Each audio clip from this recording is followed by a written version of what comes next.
Sahabat Kompas.com, Menteri Luar Negeri Retno Marsudi mengaku telah bertemu perwakilan Taliban di Doha, Qatar pada Kamis 26 Agustus 2021. Retno mengatakan sejumlah hal dibicarakan dalam pertemuan itu. Salah satunya mengenai pesan dan harapan Indonesia terhadap Taliban soal perdamaian di Afghanistan. Isi pembicaraan dengan Taliban tersebut disampaikan Retno dalam rapat kerja dengan Komisi 1 DPR Kamis 2 September 2021. Dan dalam pertemuan dengan Taliban, beberapa pesan dan harapan yang kami sampaikan antara lain, pertama, pentingnya terus diupayakan pembentukan pemerintahan yang inklusif.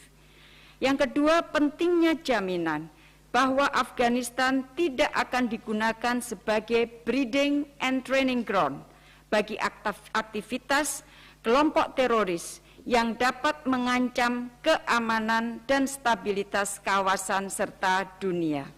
Dan yang ketiga, pentingnya penghormatan terhadap hak-hak perempuan. Selain itu, kami juga menegaskan bahwa Indonesia tidak memiliki vested interest di Afghanistan. Satu-satunya keinginan Indonesia adalah melihat Afghanistan yang damai, stabil, dan makmur.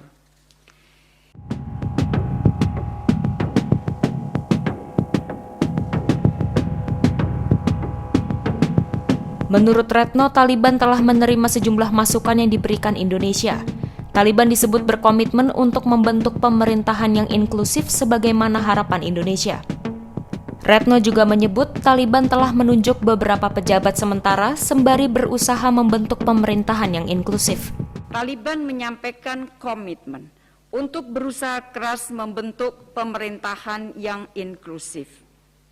Upaya ini dinilai akan mengurangi resiko instabilitas domestik dan dinilai akan memudahkan Taliban dalam melakukan engagement dengan dunia luar.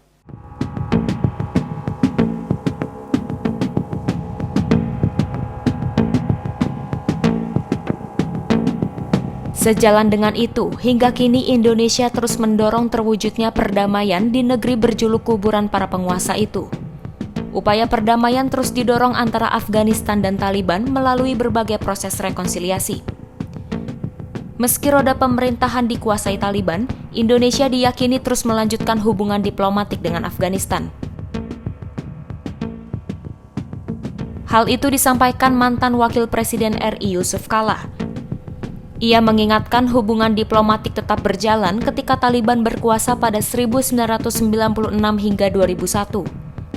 Pemerintah Indonesia disebutnya tetap mempertahankan kantor kedutaannya di Kabul, ibu kota Afghanistan. Usai Taliban lengser, hubungan diplomatik itu terus berjalan hingga era Presiden Afghanistan Ashraf Ghani. Menurut Kala, hal itu menandakan bahwa hubungan diplomatik yang dibangun Indonesia bukan antar pemerintah melainkan antar negara.